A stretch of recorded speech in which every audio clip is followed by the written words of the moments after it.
Boy, what an exciting episode 2. Digging in with Trip. Rod, you're the perfect, because I always love to stop by the coach's office, usually before a bench interview, and I ask you guys if you're ready to dig in. I always tell you I'm going to tell my bench interview at the end of the interview to dig in. What do you think of the title? Is it catchy? Yeah, it fits right what we're trying to do, buddy. I mean, if you're not digging in, you got no shot. So that's I like it, because then you and I both know there's a few guys that you like to make sure you're hammering out home, because we're not quite sure they're always on the dig in page. So I appreciate it. How would you define digging in? Wow, you both know. Well, we both know what that is. That's that gritty factor. You gotta bring it every day, every shift. Especially in this league now, where the margin is just so tight. I mean, you're talking about a shift here or there that could be the difference. And if you don't have that mindset of, it really comes down to they compete. That's what we're talking about. Being competitive every night. It's going to be a long year. Let's just hope that this podcast is a very competitive dig-in podcast. Roddy, I want to start with the present, and then we're going to go back. Gosh, I can't believe I just thought about it today. I met you in the year 2000. I've known you just about half my life. Amazing. Yeah, we're getting old. Huh? Yeah, we got to make it happen. That's all. Time's ticking. So tell me, in this fluid situation, you're supposed to have training camp beginning July 10th. You have players scattered in Raleigh, United States, Canada, and in different places in Europe. I'm sure you have had some Zoom calls. As the coach, what have been the points of emphasis with those calls? Well, we started, the players started doing the Zoom meetings early, right away, and I thought it was really good. Bill Bernstein was kind of heading it with the workouts, but that just that got really, I think, I don't want to say old, but it just didn't really materialize the way it really, I think it meant to do. And then I thought I better get in one, just because I felt disconnected with the group. And so we had our Zoom meeting, and it didn't really, to be honest, Trip, it just felt like me talking, which is exactly what I don't want to do. And this was back in March, I think, or April maybe. And, it's knowing that this was probably a long way off from getting to play, I felt like meeting and was just not really the right thing for me. The players are going to need to listen to me a lot coming up at some point. And I didn't think now was the time to be talking about stuff that I don't even know when we're coming back. So I kind of backed off a little bit on it. And obviously lately we've had one just for communication and information, trying to get players up to speed on when we're actually required to have them back. And that's still up in the air because of this quarantine. I just got an email a little while ago that maybe that's kind of going to go by the wayside. If they come back, we can just test them. And so there's so many things that are still up in the air. But you know what? At the end of the day, if we can make this work, we're all going to be grateful for sure. Okay, let's imagine with all the boxes that need to be checked that you're playing in a play-in series, whenever that is. Let's just call it sometime in August against the Rangers. And you're not together now, but then in training camp, partner, the teams that have success and put together in these unique circumstances a long run, what do you think from now until then is going to be the difference makers in those teams' favor? Well, there's probably a couple of things. When you say now, I'm assuming you mean once camp gets started. No, I'm talking about the guys when they're even by themselves right now. Well, that's a big part of it. At the end of the day, it's that chemistry, right? That just playing for each other. I mean, if there's ever a time when we'll be playing for each other, when there's nobody in the stands and we don't know where this is going to be taking place, it's going to be hard to not rely on the guy beside you to really to play for and motivate and all that. So you got to love each other, and we got to care for each other like never before. So those guys are going to have to really develop that bond. And that's the only thing that's worrying me is we do have a lot of new guys. We brought in a couple of guys at the end. And that chemistry is really, I think, going to be huge whenever we get back to playing. I think you have a unique ability because everybody around hockey, and certainly the Caniac Nation, has become very familiar and appreciative of your ability to deliver all sorts of eloquent messages. You hated, with the care we've shown for each other as a player, you hated too much time in hotels. You hated it. You were always saying, Trip, why can't we go home between games? So if you're given any thought to get the boys to jump in the bunker with you when you hopefully have to be in a hotel for 2.5 months, of how you deliver that galvanizing message, because you're the perfect guy to do it. Yeah, I don't know about that. I appreciate that, but you're right. I don't really like having to that. It's not pressure, but I always feel like anytime you get in front of a group, especially my group, our team, that it matters everything you say, and so that's why those Zoom meetings kind of for me were like, man, this is not the time to be having these.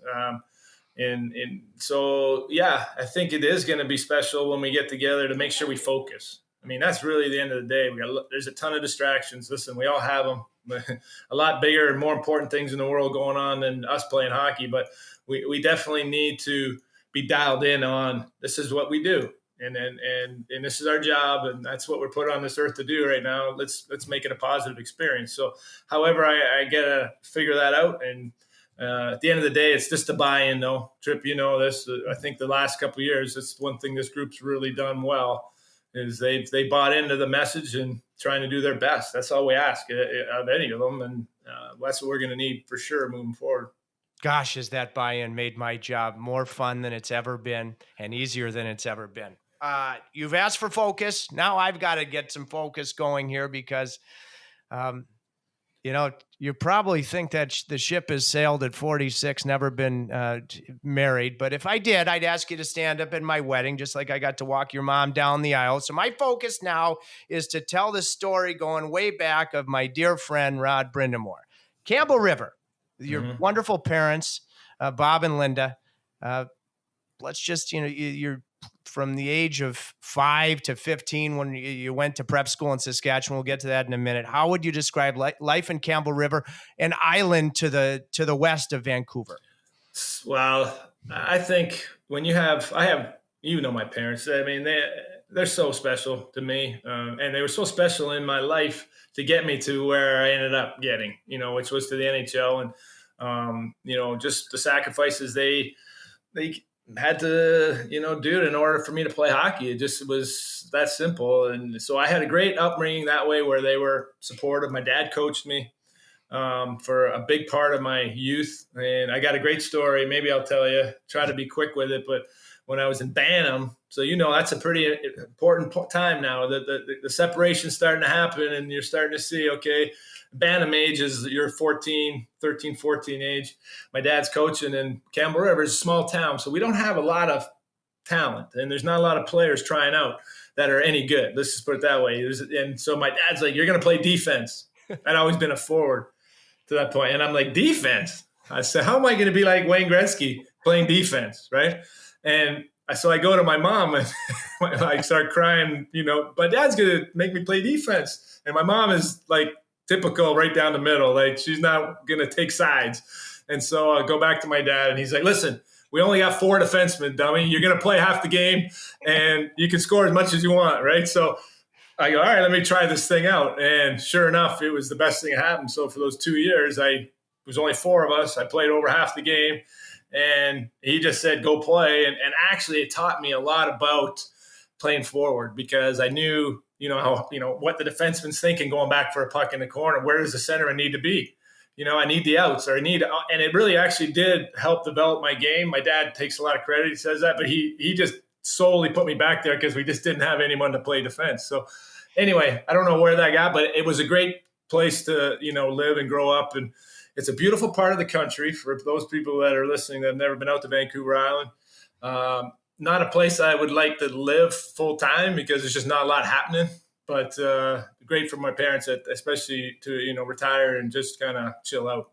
And you give a description of 2 people, really, your mom and dad, for going on 20 years now. They've been like second parents to me. And the description of how they're different and why it's been such a great marriage for, my gosh, the last year, the game in Vancouver, they were at the game and celebrated their anniversary. What was the number? It's huge. Well, it's 50 something. Yeah. Yeah. I mean, I'll be 50. So more than that, I don't know, 50 something anyway. And so your dad, who became so well known on all the dad's trips, and your mom is not only right down the middle, but I think of her as borderline intellectual, her sophistication, her elegance, her understated nature. And then your dad just has flat out charisma. Do you think that's an appropriate description of both? Yeah, they're definitely opposites. And again, I think, Trip, you had great parents. Your mom's still a huge part of your life. I love it that you're spending this time making it positive, being able to spend time with her. I think that, parenting is where it's all at, right? That's where you learn to be who you're going to end up being. And I think, I owe them a lot. And I hate that we're so far apart. My playing career, I was always on the East Coast and lived here now for 20 years. So they're on the opposite end of the world almost. So we don't see each other that much, but they're special people. Okay. So, special people, special home. You make a decision when you're 15 years old to go to Notre Dame, become one of the Hounds in Wilcox, Saskatchewan, just south of Regina, very famous with the number of NHLers it's produced. Walk me through that decision. And you're so mentally tough, but were you actually homesick at all?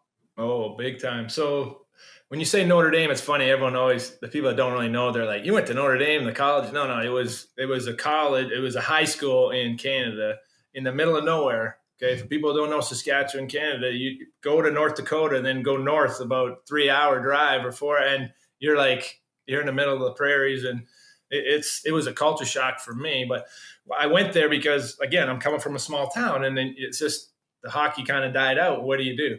So I'm going into grade 10, and I'm like, all right. And again, this is where sacrifice comes. My dad had to work at double shifts and everything to pay for me to go, and I get dropped off at this school and my dad turned around and drove home. And I'm just stuck. I remember being there by myself, just going, what is happening? And I grew up really quickly there. I'll just say the times were a little different back in those days. The school was run by the students. There was no teachers in the dorms. So you can imagine there was it was a survival of the fittest in some ways. And I cried home every day, get my dad to come back and pick me up and get me out of here. And he was like, there's no way that we're doing that. I already paid the money, so suck it up. And, it was the best thing, because after I finally did kind of figure out, hey, I got to toughen up, things went really well there for me. And I know that in the 2 years that you played there, the second 3. 3 years, and you won the Centennial Championship, and you had a coach that I've never had the pleasure of meeting, Barry McKenzie, but it seems to me the coaches you've talked about most influential in your life, Barry McKenzie and then Peter Laviolette at the NHL level. What made Barry McKenzie on all different levels so special?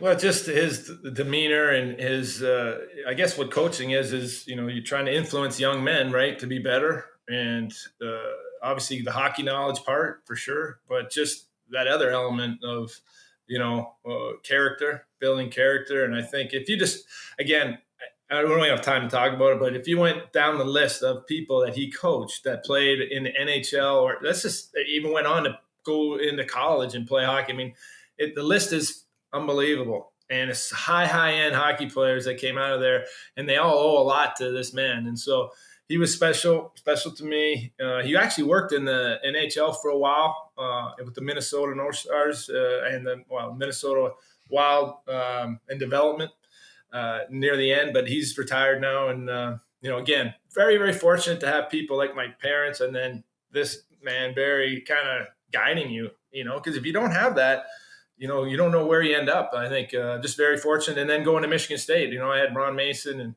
and Newell Brown, who's still coaching in the NHL, and George Wozdecki. These guys kind of take over from that, and I'm just following in some pretty good footsteps and people to guide you to the next steps. I'm going to get to your time as a Spartan, your 1 year in a second, but when I was doing my prep, partner, because I'm a prepaholic.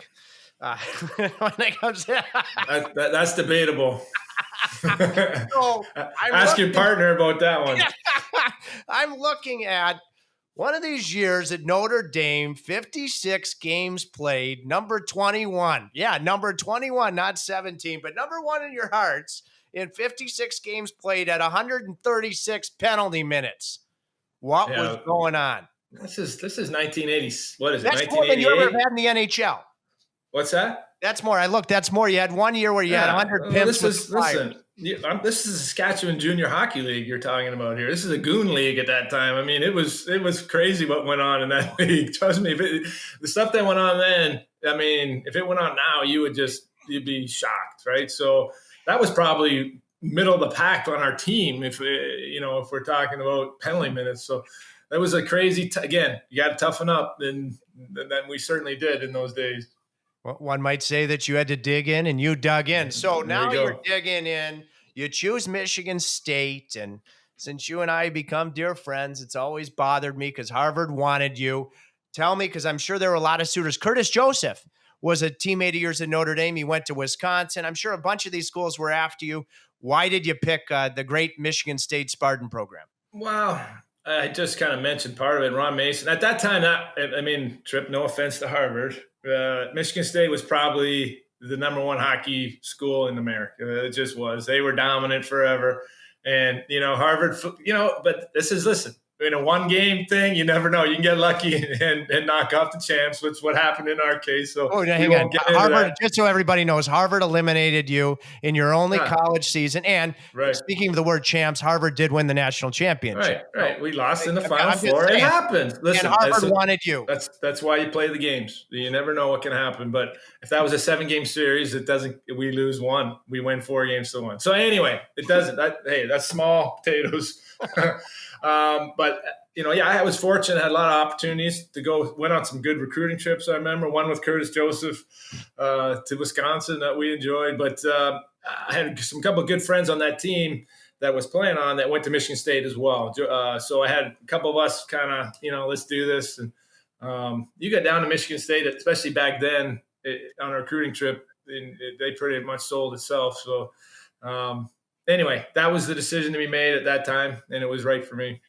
Where I am right now, I wish we were side by side, partner, but I'm about an hour and a half south of East Lansing, where Michigan State is. So you made a great choice. I want to fast forward. So you break in with the Blues, and then you spend some incredible years in Philadelphia. We only have so much time. I want to ask a story in Philadelphia. I think the All-Star game was at the Spectrum, and you were announced last, even after Gretzky and Lemieux, weren't you? Can you paint a picture? Because as your friend, this one has always been cool. This is kind of interesting, right? It's actually it's the only All-Star game I played in, and I was the home, player to play and the lone representative, and I just gotten to Philadelphia, so we're talking, played half a season, and I swear I got to give the credit, where credit's due to the Philadelphia fans because they didn't really know me. I maybe played 20 home games at that point. And, we weren't having a great year or anything, but when it came time for, the flyer to be announced, again, they held me back to the last one. Gretzky went out before me. All these guys, I'm just like, oh boy, this is, I'm sitting there, I'm 21 years old, I think. And the place went off the charts, bananas. And, it made me feel great. It was actually a little bit embarrassing, to be honest, to get kind of that kind of ovation ahead of the greatest players of all time. But it just kind of goes to show what kind of fans that the Flyer fans are with supporting their guy, right? And I was the only guy, and it didn't matter. Trip, you could have been the guy if you were wearing a Flyer jersey. They were going to make sure. They didn't even invite me to camp. I know. You had a shot. You had a chance. Okay, so you mentioned some of the greatest players. Roddy, on a couple of different fronts, you become part of an unbelievable roster. The NHL back in the Olympics in Nagano in Japan in 1998. The Olympic Village. What is it, a quad? I mean, who is in your rooming group? Yeah, it's a quad. Again, that's a great experience. First time NHLers are over playing in the Olympics, and I'm just pumped to be a part of it. And they put me in a room of 4 guys, and I got Marty Brodeur is in my room, but then we're attached, suite mates, and Steve Yzerman and Wayne Gretzky are the other ones, and I'm like, this is the best ever. Like, I mean, I'm with these guys. Like, how lucky am I? And, it was a great experience. It went, again, this is what happens in the Olympics and in college hockey, the Final Four stuff. Not the best team doesn't always win. It just, you have a one game and the goalie can get hot or something bad can happen and you're done. So we rolled through that round robin like it was nothing. And then you get those crossover games and we hit, Dominic Hasek. That's all I can say. And we couldn't find a way to beat him. And to this day, one of the, that's a tough one. And, you've heard me tell the story about how much it meant to Wayne Gretzky, too, to lose because he's Mr. Hockey, he's Mr. Everything. And, I think the weight of the world, certainly the country of Canada, was on his shoulders. And I think he was crushed from that by losing that. But it's a heck of an experience. Well, and especially so, you're going to play it close and cool to the vest that Mark Crawford was your coach, right? And, doesn't use Wayne Gretzky in a shootout. My gosh, that's a brain cramp. Listen, that's coaching. And if he used Ray Bork, so it's tough to sit here and say, wow, that's tough. But if Ray Bork scores right now, you're saying, what a move to use. You're right. I mean, this for coaching, you get criticized, but he's got 20 All-Stars on the bench. So he's tough to criticize any choice that he would have used. I think at the end of the day, you got to tip your hat to Dominic Hasek. He stopped all 5 of our shooters. So that's pretty impressive. Yeah, I'm with you. I get it. I'm just guessing it made for some ornery times in your rooming group with Wayne and Marty Broder and Steve Yzerman. That's all I'm saying. It definitely brought a story out that I don't know if I can tell or not, but about Wayne Gretzky and his humility, really, but his humor on that. Because should I tell it or not? Oh, God, yes, absolutely. All right. It to me is my best hockey story ever. And so after we lose, you got to remember now, we went over there to win the gold medal, and so we lose the semifinal, I guess it is, or whatever, to Czechoslovakia in a shootout, and Wayne Gretzky didn't shoot. And so we come back to the room. We have to play, by the way. That game was an 8:00 game over there, ended at midnight. We get back, and we're playing at a noon game the next day for the silver medal, or the bronze medal.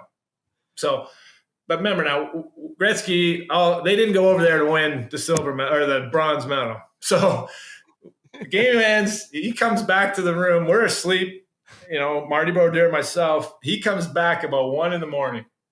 and he's got a case of beer and he throws it in the middle of the room. And remember, we had this big kind of suite. So, and all of a sudden, all the players start coming into the room. So I'm like, well, I'm getting part of this. So, I sit in the corner. I'm just hearing this out. We're all devastated, but I'm thinking, man, we got a game in about 8 hours here, guys. Like, are we supposed to get to bed? Like, what, and Gretzky's sitting on the corner and he's just having a cold one. He's passing it around to the guys and he's, goes through it all. And he's like, just devastated. I mean, I can't even tell you, just completely devastated. And he looks up and he asks somebody, how many goals have I got in this league? And someone's like, I don't know, 1,000, 2,000. What do you got? How many points are he's 8 million? And he goes, and he dropped the F-bomb, how am I not going into shootout when it's all on the line, And he laughed though, he laughed about like he wasn't serious. He was serious in how devastating it was to lose, but he wasn't serious because he knew he wasn't actually, if you really knew, he wasn't a very good shootout guy. And we had pre-scouted before, and Patrick Waugh had even said the guys that should go and shouldn't. And, so it was talked about beforehand that he probably wouldn't be a shooter if that got to that. But it was a pretty, special moment just to see the humility and it was a humorous time, I guess, at that minute. And then, we did have to play again in about 3 hours and nobody slept. So that's why we lost the bronze medal probably, but nobody cared. They weren't going there for that one, unfortunately. And boy, I just love hearing, I thank you for sharing that. But now let's fast forward because an Olympic year, I think it was the year of Sochi, Canes were struggling. You were part of Kirk Muller's coaching staff, and Kirk very close with Wayne. And I think it was an afternoon game against the Kings, and then Wayne came to the game to be with Kirk, get a chance to see you, and took out the entire coaching staff for dinner. We played the Ducks, the Canes did the next day, and I remember then you and I went to P.F. Chang's in Santa Monica, and you were beaming because you couldn't believe some of the lesser known qualities of Wayne paying attention to everybody at that dinner. Yeah, Can you tell us yeah. it? Because that made a really positive impression on you. Well, Kirk and him are close friends, and so they were going to go for dinner, and Wayne just said, "Why don't you bring your whole staff?" And he knew me from playing in the Olympics, but we're not friends. I mean, we don't talk. But I was just really impressed that he took us all in, and he was he asked questions about everybody, and he was engaged with everyone, and he's such a great ambassador.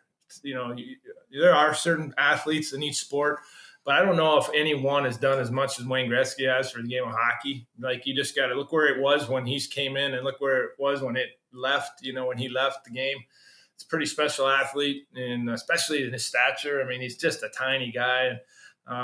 He revolutionized the game of hockey, and myself, anyone involved in hockey now has a lot, to thank him for what he did for the game.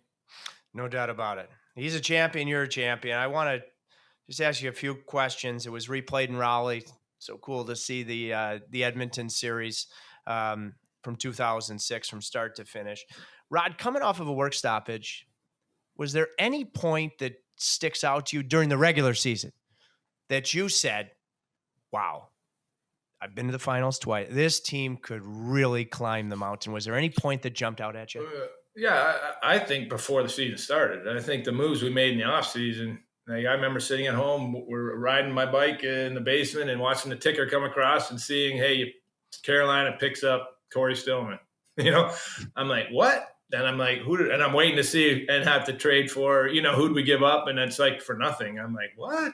And then you get Ray Whitney for nothing, right? I mean, these are, and I'm just like, okay. And we'd already got Martin Gerber before that. And so I'm like, okay, this is shaping up to be something special. And the Matty Collins. And so the players we added there, and we're not just trying, nothing's going the other way. We're just adding these guys into the holes that we had. And so I felt right away that we were going to be competitive, and that's all you want to be. It gives you a chance. And then when I saw us come together during the year, how we played, just kind of fearless, and that had a lot to do with, like I said, Martin Gerber. I thought just being able to give up a chance, knowing that, that's not the end of the world, because we're going to get two more the other way and we'll score on one. And that's how we played.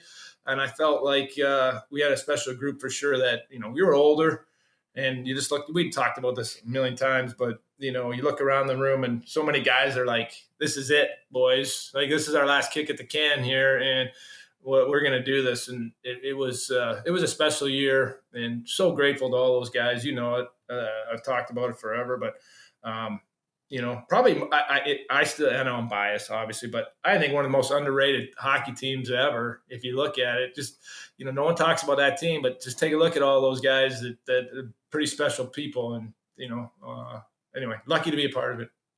One of your dearest friends, and all dear friends, that tells you just how special the group was. Brett Roy Hobbs Hedekin, and he has said to me on numerous occasions, and he's almost mystified by it, that Rod could accurately and honestly point out a guy that was struggling, but he never did it in a critical manner. And I can tell you, I was never fortunate enough to be a teammate of yours, but you've had to point out some things in my life, and you always do it honestly and accurately, but positively. Is there anything that you could point to that allows you to do it? No. It amazes Hetty. Well, it really does.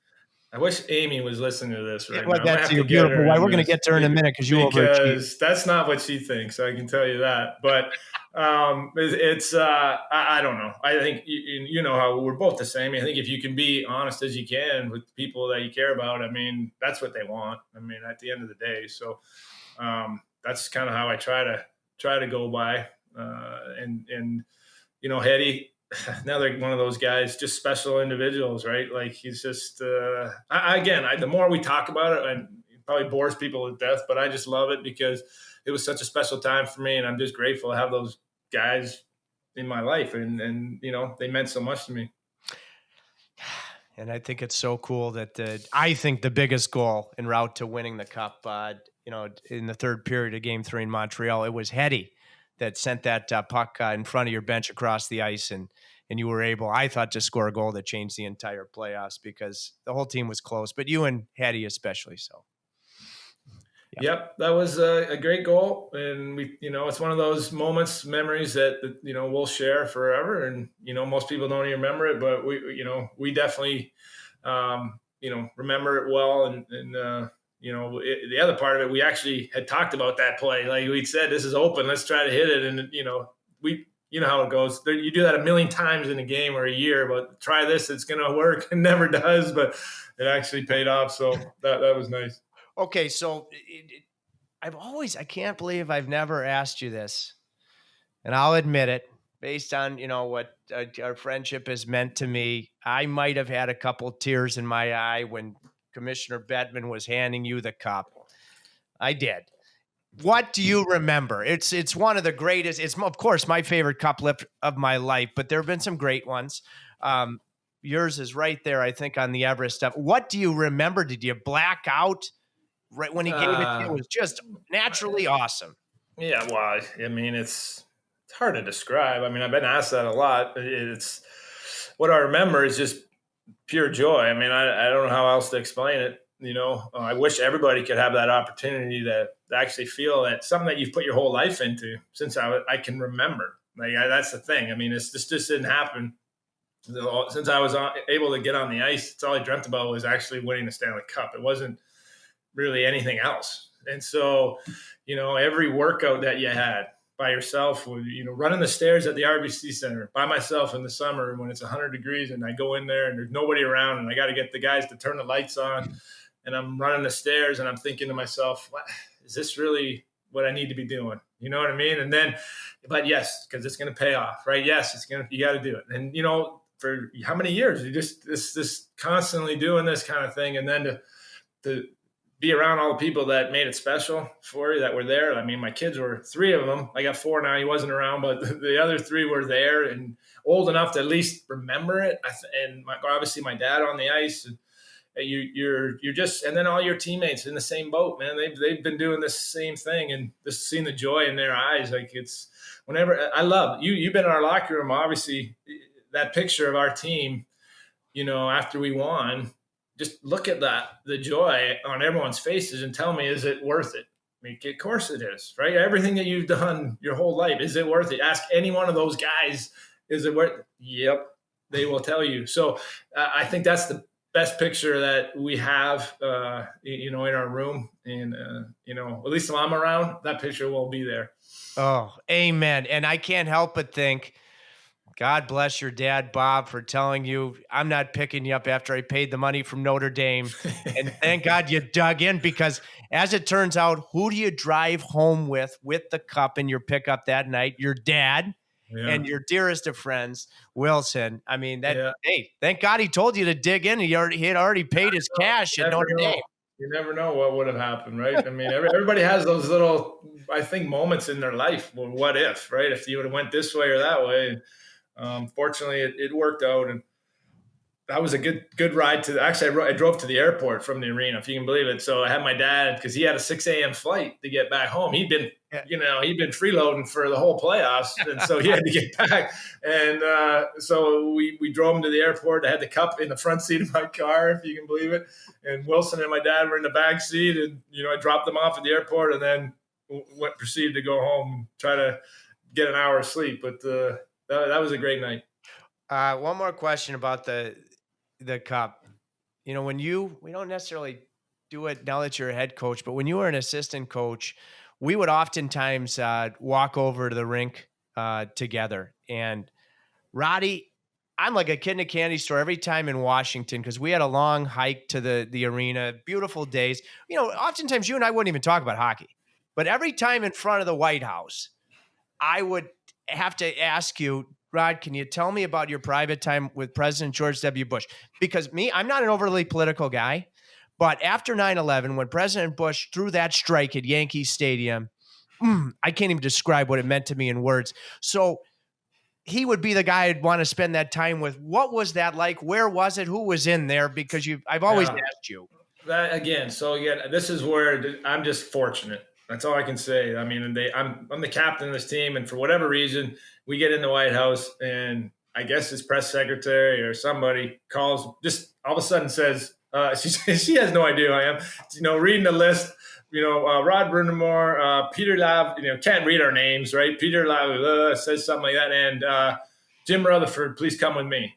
I'm like, I don't know where we're going, but this is going to be good, right? So they pull us away from the group and they go into I think it was the blue room. I might be wrong, but we're in there and I'm just fascinated. I'm checking out, and I'm just thinking to myself, well, think where I am right now. And I mean, I turn my head and in comes George Bush, just comes walking in the room like nothing. And he's just, hey guys, how's it going? And he comes right up to me, shakes my hand. And he's like, Rod Brind'Amour. He goes, great work you're doing with cystic fibrosis. And I kind of was, I paused for a second. I'm like, people don't know I have a charity back in my hometown, cystic fibrosis. So we've done a lot of great work over the years. And, I know what and then he went to Jimmy Rutherford, said something. He went to Peter Lava. But you know what he had done? He doesn't know that. But he had taken the time to at least read somebody's notes about us and spend 5 minutes with us and talk to us and get to know us a little bit. And that really left a huge impression on me. And to what you've pointed out about throwing a strike, he threw a strike that night with us. And, very, very impressed with him there for sure. Wow, that's the highlight of the human experience right there. And cystic fibrosis, a lot of Hurricanes fans and certainly people in Western Canada are familiar. Could you tell the story? It's when you met Kim years ago, right? I mean, It's lifelong friends and how that all came to be, because it's been amazing. I'll try to speed through it, but I did, like probably most people, if anyone listens to this, I don't know, Trip, I don't even know if you have any viewers. I'm going to need your help. I need your sea legs. Okay. Another bone on the bottom. It's a childhood disease that no one really knows about, cystic fibrosis. And I sure didn't. I can tell you right now. And partially because the people that have it, you can't tell. Like when you see them out and about, the kids, you don't really notice it because they've done all the work, even to get outside. And what I mean by that is, especially years ago when I did start this, 25 years ago, this charity, Kim, the girl that you're talking about, sent me a letter and just said, can you help me? And she was, I think at the time, 12 and I was 25, basically just asking me to get involved and explain to me what she had, cystic fibrosis. She had all this therapy and things she had to do every day just to live, right? It was incredible struggle. And I'm like, oh my gosh, of course I can do something. What do I got to do? And she's like, just be a part of it. So I did. Started in this home little town, like I told you about, Campbell River. And we started, I think we had it was a golf tournament. And the first year we maybe raised like, $8,000. Like, I mean, pittance in terms of making a difference, but it was making awareness and creating awareness. And I'll fast forward 25 years. This year was supposed to be our 25th year. Unfortunately, we couldn't do it because of, as we know, the pandemic, but they've raised over a couple $1 million since then. We got Ryan Nugent Hopkins from the Edmonton Oilers has become kind of a co-chair with me. And it's just this real special moment or a special event and create a lot of awareness. And you know what? The other great part about it is that's with cystic fibrosis now. So in 25 years, the expectancy and life expectancy with children that are born with this disease is just improved immensely, and they can almost live a normal life, right? And so just that's pretty impressive when you think about it's all from research. It's all from these charity events and things that so they do matter. When we think about it, there's a million good causes out there, but that was one that I was able to just be a part of and pretty proud of it. Well, our producer, Adam, the Admiral Holtzman, has just alerted me on we will post the CF website on our Instagram and Twitter feed. So hopefully people can donate it. 25 years. That is incredibly special. And I got so lucky with you that we were playing Vancouver several years ago. Your mom and dad were there, and Kim had lunch with you. It was at the Cactus Club, right by, and it was just a lunch I'll never forget. She's just an extraordinarily special human being. Let me quickly too tell the story. She now got married. That was one of her goals in life, and she now is a mom. And it unfortunately it was going to be, I know in Hockey Night Canada they do those stories. I don't know if you're aware of it, but like I don't know what it is, hometown stories, or there's something they do. She was going to be on in March. Oh. They taped this whole thing because she now is a mom. One of her friends was a surrogate mom for her. She's raising a child right now for the last, I think he's 3 years old, but it's one of those Lifetime series shows, TV drama things that really, and so I feel pretty, just grateful for all the support that people have given over the years. An amazing woman in Kim. I move on to another amazing woman, and that is your wife, Amy Biedenbach Brind'Amour. And I'll tell you, her energy, her passion. Oh, yeah. I'm so lucky that I call her one of my, independent of you, one of my closest girlfriends on the planet, because if I was in an alley late at night, I know you'd be there, but so would Amy. Boy, you got lucky. Every guy looks to overachieve. Did you ever? Whoa. That's my line. Come on now. Yeah. I'm pretty fortunate. She is passionate. I'll tell this story because she's the number one Caniac that there is. I mean, if you mess up one of our players, like you've messed her up, and that the playoff series against the Capitals when all that was going down, and just to see the fire, I mean, coming home and her, first of all, crying, worrying about Sveshnikov. I'm like, he's going to be fine. And then, even my little son, Brooks, wanted to run down to the Washington Capitals room and start something. He wanted to get over. I was just like, people, relax. We got to, we can't do that. Amy was like wanting to get in his face. I'm like, listen, come on, calm down. But she cares so much about, our team and all the players. And I love it. I love it. How she made you a better coach? Oh, well, that's a good question. I think just support, I mean, she gets it. And I'm lucky she grew up in that environment because her dad was a basketball coach forever. And back in the day when didn't have cell phones and didn't have the means to get around, he was on the road all the time, and never home hardly because he was recruiting. And so she understands the business that we're going to be away, and she gets it. So I think just having that support is special. But again, we're all big about caring. That's a big deal, and she cares. So that's special. Of course, you mentioned your father-in-law, the great Eddie Biedenbach. I mean, he's a legend in NC State circles all throughout college basketball. Just a fabulous guy. Roddy, that series, whether it be Washington, the Islanders series, is there one adjustment or decision in the playoffs that jumps out at you, whether it be on the bench during a game or between games, that you took something you thought that was a particularly good one? I know the players have to do the work after you prepare them, but one particular adjustment that you were proud of? No, you said it. Honestly, Triv, it's the players. Like, we prepare them, and I think I have to really catch myself and remind myself as coach that you've done the job for the most part before the once the game starts, it's up to the players. We've done it in the behind the scenes. We've done it in the practice. We've done it in getting them prepared. Now you got to let them, take the test. You prepared them for it. Now let's go. It's up to you, and to not get in the way. And yeah, you got to have your matchups, and yet I look at that and I think when I played, I hated when the coaches matched up. Like, let me play. I don't care who it is. Let's go. And you got to trust your players at some point too on that. So, there's that. I look at the Washington series at the end. We get to Game 7. We're banged up in overtime. I'm only playing 9 forwards, and I'm just kind of who's fresh. I'm just literally looking down the bench, looking at their look on their face, like who can go right now. Okay, you go with this guy and this guy. We're just shuffling kind of guys around, and you saw it didn't matter, right? When the guys are dialed in, it doesn't really matter. So I think the real challenge comes when your team isn't dialed in. Now you got to coach it, because now you got to, oh boy, I got to adjust to this and that. And that just didn't happen with this group very often. So I'm lucky.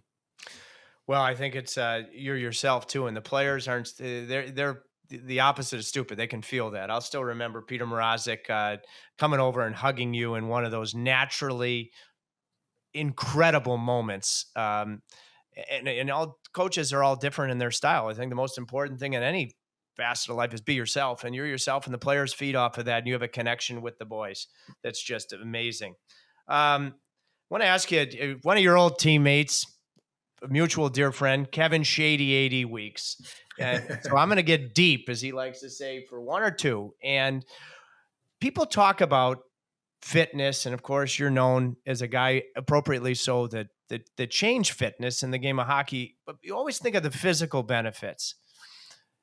What are the mental benefits of maintaining fitness as a player, as a coach, or I think just as a productive human being?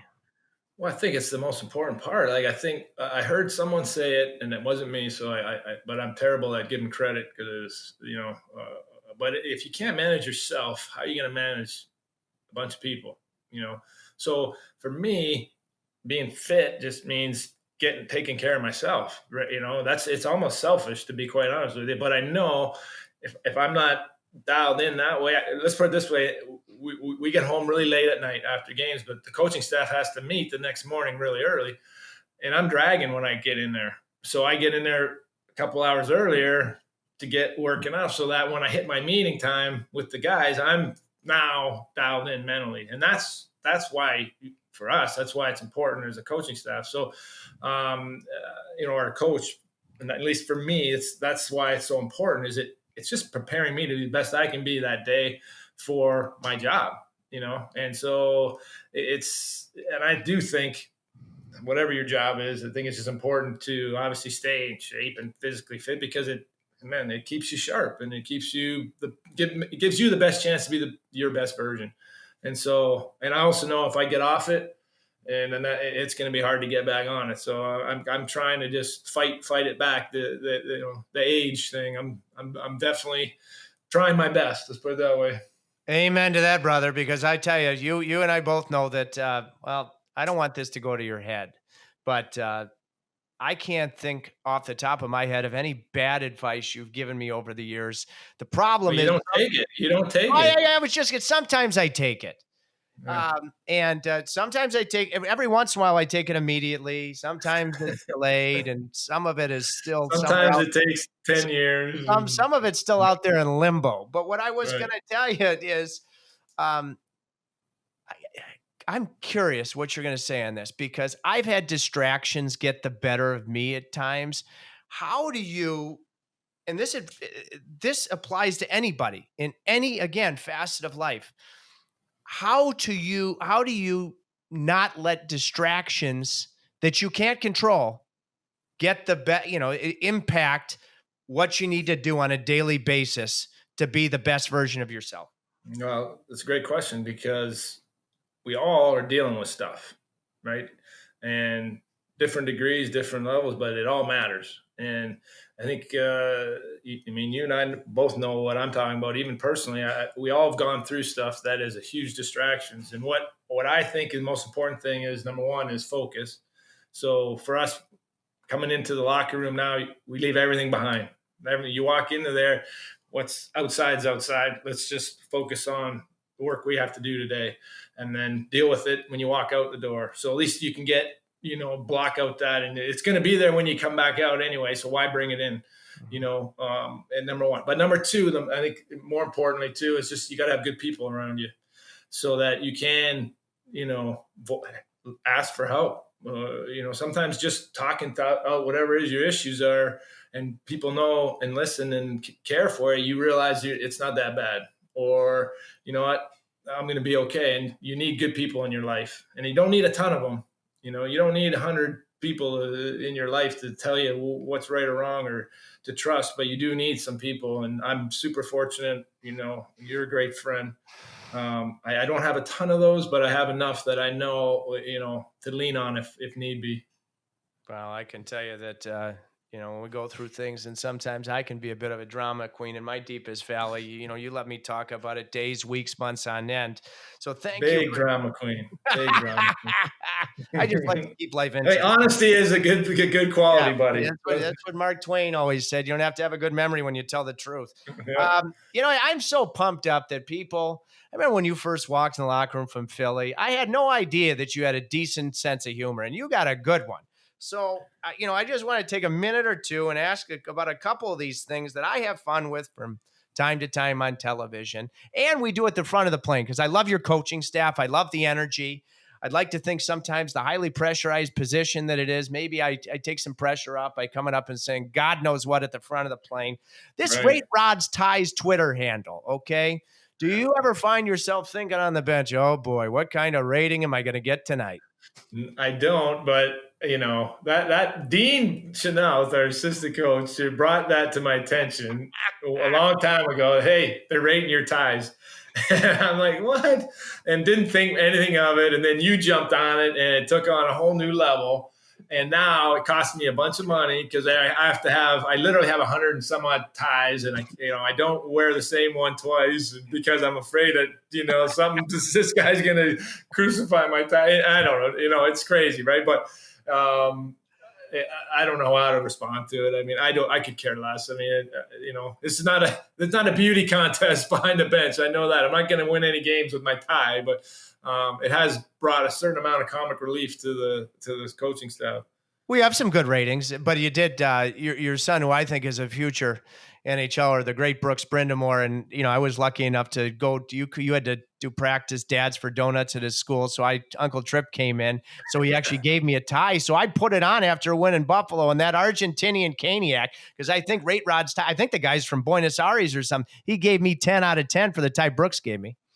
Wow, 10 out of 10. I mean, that's good because that showed a lot of effort from Brooks, right? And some doesn't always have to look good, right? But it makes you feel good, then that should get a good rating. So and it was a paper tie, trendsetter, paper tie. What about episode 1 of the podcast? Shane Will the Thrill Willis told a story that I have to allow you to respond. So he said he was living with Craig Adams, and there was no pregame meal at the arena at that point in time, and so they go to the Macaroni Grill.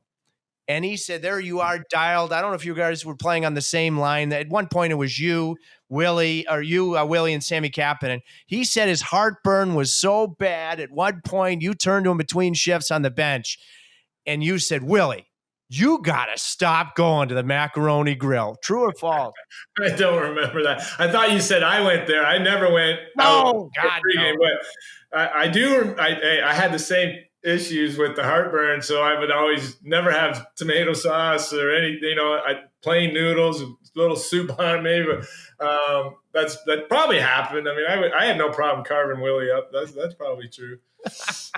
I have time. First of all, there have to be times, and I wouldn't blame you. I mean, some games when you look at the tape, you probably say, well, I just don't even need to listen to these announcers tonight. Some nights you got to be down there in the coach's office saying, what game is Tripp looking at tonight?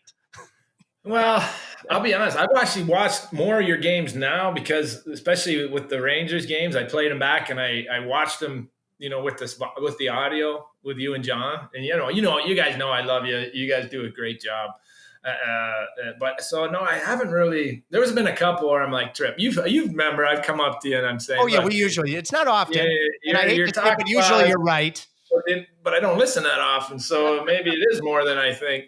But no, I mean, you're doing your job, and what I love about it is you're always asking questions, so you're trying to get better. I mean, you're trying to educate yourself, and the fans, I think, appreciate that. That's why they love you guys. You're not flying by the seat of your pants anymore. Right. So those days are behind you. And that's why you're great at it. I wanted to, one of the things, I don't know if it came up in the pre-scout and the games against the Rangers. By the way, we don't need to get into it now. You guys, I know you didn't win any games, but you played 4 stellar games. But Lundqvist's one performance in Raleigh was as good of he's had some gems. Unbelievable that first period of that game. 3 were good. 3 were okay games. 1 was not that good, actually. But it's still on the whole. It doesn't matter. So the one that wasn't that good, you were probably chomping your gum, because I can usually say, and I'll throw it out there depending on the mood. I know if you're not happy with the way the guys are playing, I mean, you're going to war with your gum.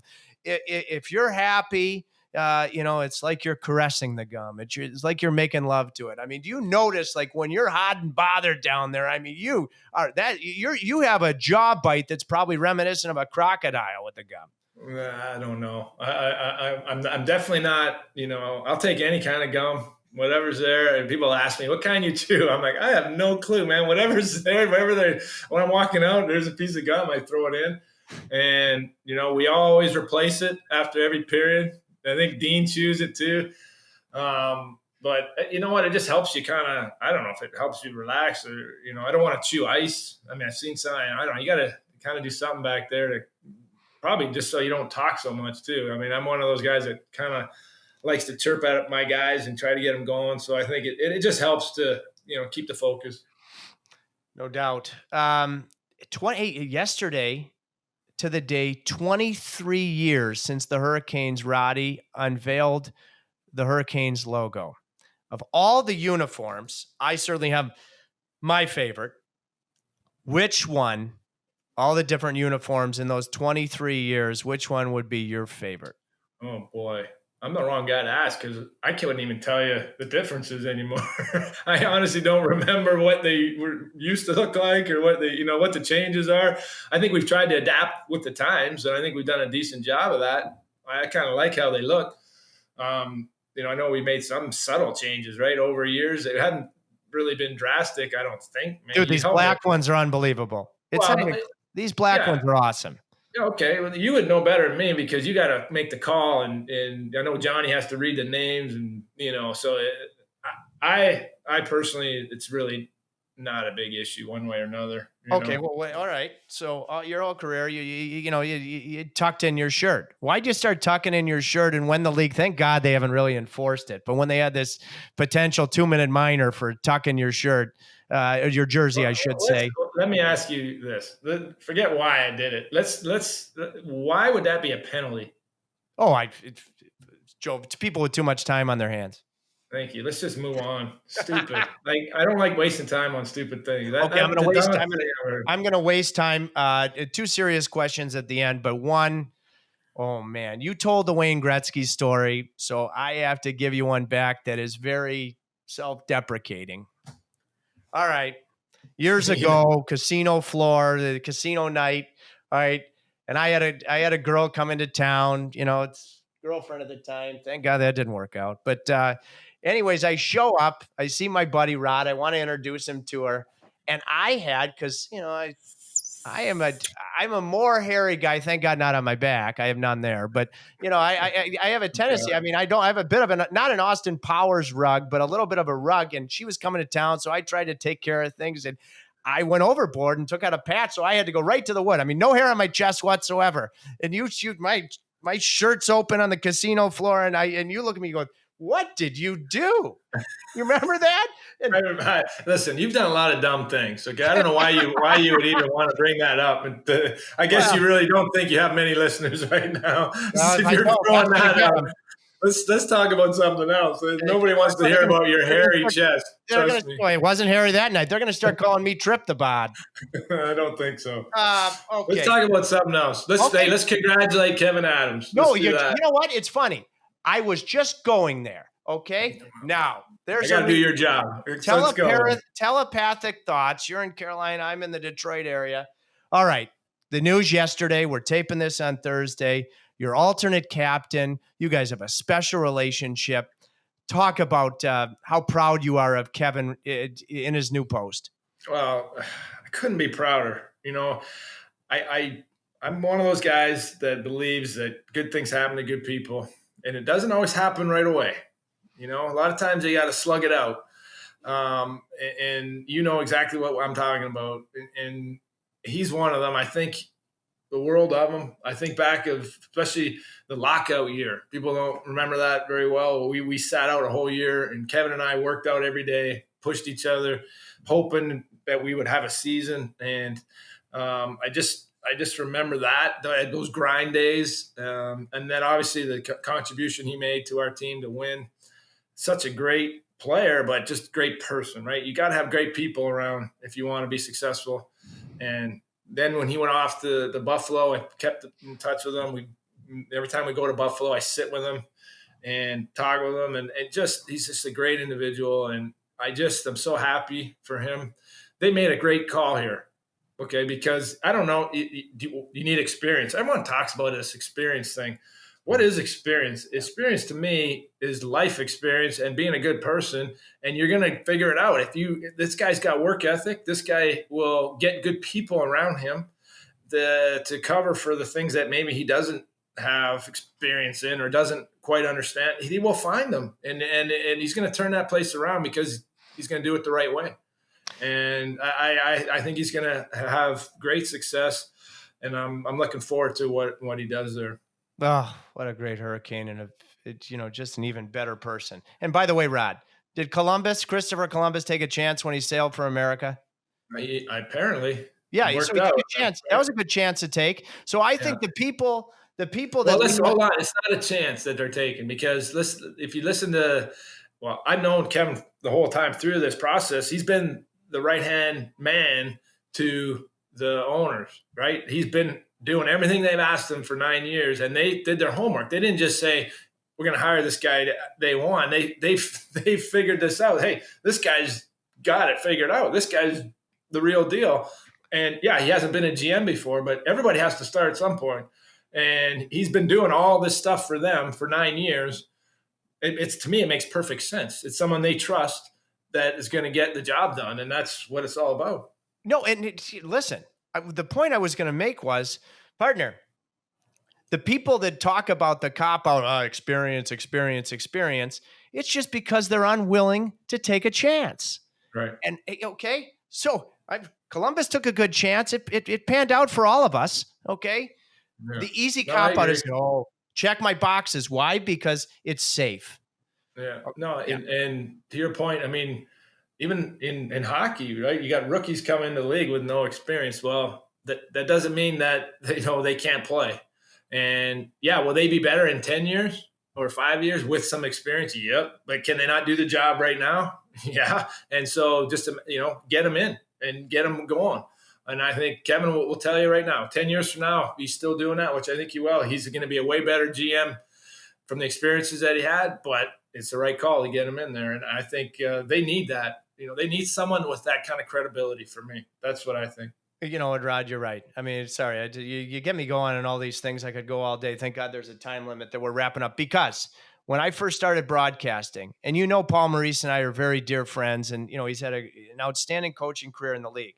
But he'd bring up a guy and he'd play him 2 minutes, and I'd give him heat. And I'm like, Mo, come on, why even bring him up? When you guys were humming right before play was suspended against the Islanders, and then he didn't play, against Pittsburgh, and then in Detroit, Morgan Geekie, you call him up and you decide, hey, if I'm going to call him up, why not put him in a position to succeed? It's exactly what you're talking about. And look at what he did. Yeah, well, every situation's different. I mean, we had a spot, and I felt like he was gonna, fit it right. And let's be honest. Everybody, you get an opportunity. Not everybody makes it work, right? And so he's 2 games, a small sample size, as you would say, but he's taken it and he ran with his opportunity. And so we'll see where it goes. Unfortunately, obviously, we have this stop, and when and if we get going again, he'll definitely be in the mix, and we'll see how it transpires from there. I guess just to further, it's about feel, and a huge part of just an unbelievably charismatic person and player, Andrei Svechnikov, is the way that you brought him along slowly his rookie year. So it's all uniquely independent and particular situations. I can't thank you enough for doing this. I'm going to preface this by saying this question, because you know exactly how I feel about it. This is all great athletes hate talking about themselves, and you certainly are the CEO of that company.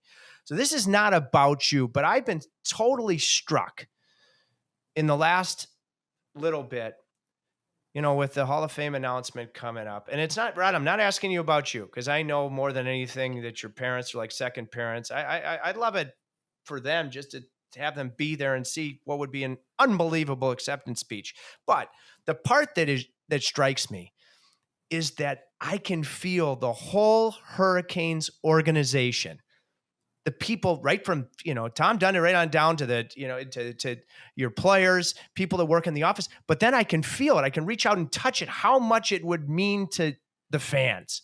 And I'm sure the same is the case in Philadelphia. So I guess my question for you is, however it plays out, and my gosh, I hope it plays out the right, deserving, appropriate way, What does it mean to you that it would mean so much to so many people Yeah. because of the way you've touched their lives? Well, first of all, you're basically asking me if it happens, how would it feel? Let's just say I don't know if it's going to happen. I have my doubts. We've talked about this in a lot of reasons, but that's what makes it special being here. I'm so lucky to coach now a team in a spot that I live. It's my home. This isn't I'm not a contracted coach. Like this is, I'm invested in this community, and I really feel a connection to this community, and I think our players do too. And that's something that's important, that we don't just preach it. I think our guys go above and beyond, reaching out in the community and doing whatever they can to be a part of it. And we're a small town. We get it. I mean, small market team, and we have to do a little extra, but we got a special bond going here with our fans.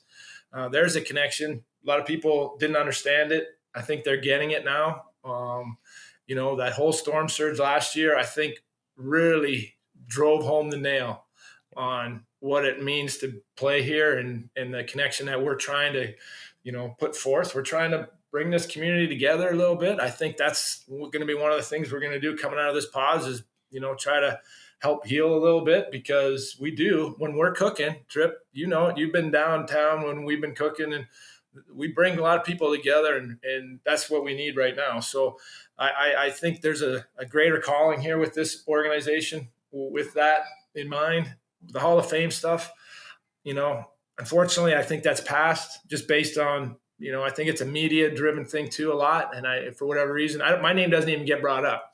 And there's guys that, and I hear that get brought up. I'm like, seriously? Like, that's weird that, so I think my time has passed on that, but I appreciate everyone.